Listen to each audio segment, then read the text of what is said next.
লাল ভাইয়ের আগমন শুভেচ্ছা স্বাগতম আব্দুল্লাহপুরের পক্ষ থেকে আব্দুল্লাহপুরের পক্ষ থেকে লাল ভাইয়ের আগমন শুভেচ্ছা স্বাগতম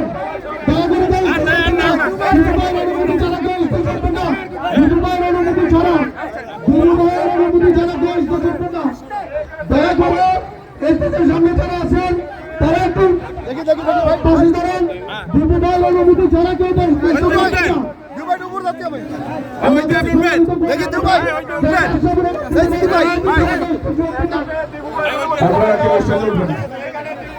আমাদের আসন গ্রহণ করার জন্য আমাদের